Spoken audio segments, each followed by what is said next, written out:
안녕하십니까. 반도체 업종과 관련된 내용을 전달하고 투자하기 쉽게 정보를 전달드리는 반도체 업종 담당자 임주성입니다. 자, 오늘 같이 살펴볼 내용은 반도체에 대한 전반적인 상황과 그 다음에 국내 시장의 상황, 거기에 따라서 어떤 부분을 투자를 하면 좋을 것인지에 대해서 내용을 한번 살펴보도록 하겠습니다. 자, 첫 번째 내용은 반도체 전반적인 상황을 설명을 드릴 텐데요. 이 전반적인 상황에서 핵심 키워드는 무엇이냐면 DRAM 가격을 뽑을 수 있을 것 같습니다. 이 DRAM 가격이 왜 의미가 있냐? 2년 3개월, 개월수로는 27개월 만에 반등을 했기 때문입니다. 그 이유는 무엇이냐면 최근 양적 완화 이후에 늘어난 수요에 맞춰서 생산을 늘렸다가 그 이후에 인플레이션, 긴축 정책으로 인해서 수요가 줄어들면서 거기에 따라서 생산량은 늘어났지만 줄어든 수요 때문에 가격이 계속 하락했던 상황이었습니다. 거기에 따라서 27개월 동안 계속 하락을 하였다가 최근 반등을 했다는 내용인데, 그 이유는 다시 반도체 시장이 다시 살아나고 있다는 뜻이 되기도 할 것 같습니다. 그래서 DRAM 고정 가격이 2년 3개월 만에 15%를 상승을 하여서 반도체 시장이 불황에서 다시 호황기로 접어들고 있다, 이런 의미가 있는 가격이 나왔다고 볼 수 있겠습니다. DRAM을 포함하여서 11종 DRAM이 전월 대비해서 10% 상승했다는 것은 이 DRAM뿐만 아니라 반도체 전체 시장 자체가 10% 상승을 했다는 것은 유의미하게 상승을 하였다는 뜻일 거고, 반도체 시장이 전반적으로 다시 살아나고 있다는 뜻으로 해석해도 될 것 같습니다. 자, 그 다음 내용으로는 반도체 가격이 올랐다는 것은 반도체를 판매하고 있는 회사 입장에서는 매출이 늘어난다는 내용으로 해석을 할 수 있을 것 같은데, 거기에 따라서 반도체 가격의 반등에 따라서 매출의 청신호가 펼쳐졌다라는 것은 방금 설명드렸듯이 반도체를 판매하고 있는 회사들의 매출이 늘어났다라는 뜻으로 해석해도 좋을 것 같습니다. 반도체 가격이 뛰면서 수요가 늘어났다는 뜻일 거고, 그 수요가 늘면서 매출이 증가해서 내년에 전 세계의 매출 11%가 상승 전망을 나왔다는 전망치가 나왔습니다. 그렇다는 것은 이제 반도체 사이클에서 다시 호황기를 접어드는 바닥의 시점이 지나고 있는 시점이 아니냐라고 해석을 할 수 있을 것 같습니다. 그뿐만 아니라 추가적으로 데이터가 몇 개 더 있는데, 반도체의 선행지수라고 볼 수 있는 ISM 제조업 지수를 같이 좀 살펴보는데, 이 ISM 지수도 지금 현재 바닥을 찍고 다시 우상향하고 있는 추세로 만들어졌다라고 볼 수도 있기 때문에 지금 현재 반도체 시장이 호황기로 접어 들어가고 있다라고 해석을 할 수 있을 것 같습니다. 자, 앞에서 세계적으로 반도체 시장의 상황에 대해서 간략하게 언급을 드렸고, 이제 국내 시장에 대해서 좀 살펴볼 텐데, 국내에 대표하는 대표 반도체 기업 삼성전자와 하이닉스가 현재 8만원과 13만원의 가격에서 막히고 있는 추세를 보이고 있습니다. 그 이유를 좀 살펴보자면은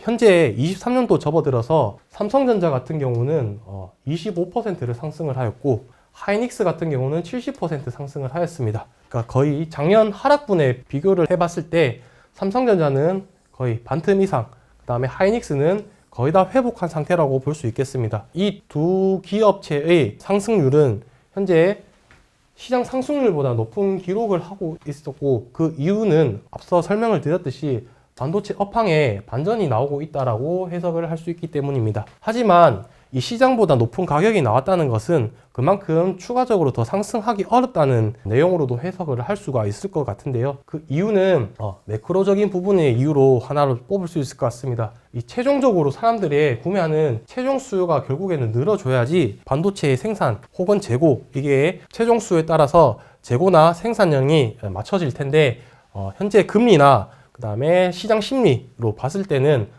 최종 수요가 현재적으로는 폭발적으로 증가하기 어렵다는 내용이 있을 거고, 추가적으로 전쟁 이슈, 이러한 부분들도 수요가 감소시킨 요인 중에 하나라고 볼 수 있어서 현재 그래서 삼성전자와 하이닉스의 가격에 추가적인 상승은 어렵다는 그런 내용을 전망을 하고 있습니다. 그래서 반도체 기업들에 대해서 좀 더 세밀하게 좀 살펴보도록 하겠습니다. 반도체 소부장 기업들, 이 소부장이 무엇이냐면은 반도체 관련된 소재, 그 다음에 부품, 그 다음에 장비를 만드는 회사를 우리가 소부장이라고, 기업들이라고 이름을 붙이고, 대표주 같은 경우는 저희가 앞서 봤던 삼성전자나 SK 하이닉스들, 이렇게 라고 좀 보실 수 있을 텐데, 이 두 개의 기업들을 비교를 했었을 때 일반적으로 현재 소부장 기업들이 더 부진하고 있는 상황입니다. 그 이유를 좀 살펴보았을 때는, 첫 번째는 소부장 기업들이 아무래도 시가총액이 작다 보니 변동성이 크다는 요인이 하나 있을 것이고요. 두 번째는 반대매매와 수급 불안의 요인들로 인해서 소부장 기업들이 더 부진하다고 좀 볼 수 있을 것 같습니다. 소부장 기업들과 대표주들은 방향성이 같게 움직이기 때문에 결국 대표주가 상승하면은 하락률이 컸던 이 소부장 기업들이 더 큰 상승률을 보이면서 따라갈 것으로 예상을 하고 있습니다. 그래서 몇 가지 예시를 가지고 왔는데, 22년도 기준으로 보도록 하겠습니다. 코스피 같은 경우는 25% 하락을 했었고, 삼성전자는 시장과 비슷하게 하락을 하였지만, 이 코리아 서키드, TSA, 심텍, 대표적으로 반도체 소부장 기업들 같은 경우는 삼성전자보다 더 높은 마이너스 61%, 마이너스 50%, 마이너스 42% 하락률을 보였습니다. 앞서 설명을 했듯이 하락률이 클 테니 반도체 시장이 바닥을 찍고 다시 상승을 한다면 결국 우상향 할 거기 때문에 이 소부장 기업들이 결국 더 큰 상승률을 보일 것이다 라고 말씀드릴 수 있겠습니다. 자, 그럼 마지막으로 저희가 알고 싶은 거는 결국 어떤 종목이 좋을까에 대해서 가장 키워드가 될 텐데, 소부장 기업들 중에서도 제가 생각하기에는 ALD 공정과 관련된 기업들이 아마 가장 향후에 큰 수혜를 받지 않을까라고 생각이 듭니다. 그 이유에 대해서 말씀을 드리자면은, 현재 시점 23년도 하반기까지는 HBM과 DDR5 강세로 인해서 후공정의 수혜가 많이 받아서 전공정보다는 후공정의 지금 현재가 주가 상승률이 높았습니다. 하지만 내년 하반기부터 전통 메모리 쪽이 다시 강세가 될 거로 판단이 되기 때문에 다시 후공정보다는 이제 많이 상승하지 못했던 전공정 이쪽 부분이 더 주목받을 것 같다고 예상이 될 것 같고요. 그 전공정 중에서도 현재 증착 공정과 관련된 ALD, 원자막 증착과 관련된 기업들이 큰 수혜를 볼 것으로 예상이 됩니다. 그 이유를 말씀을 드리자면은, 반도체 공정이 미세화와 고도화됨에 따라서 반도체 공정의 환경이 어려워지고, 거기에 따라서 이 증착과 관련된 기술이 매우 중요해졌습니다. 그래서 현재는 이 ALD보다는 CVD 화학적 관련으로 증착을 많이 했었는데, 그보다 더 좋은 기술을 가진 이 원자막 증착과 관련된 기술이 더 주목받을 것이다 라고 예상이 됩니다. 그래서 이 ALD 원자막 증착과 관련된 장비를 생산을 하고 있는 주성 엔지니어링 그리고 유진테크, 이 두 부분이 ALD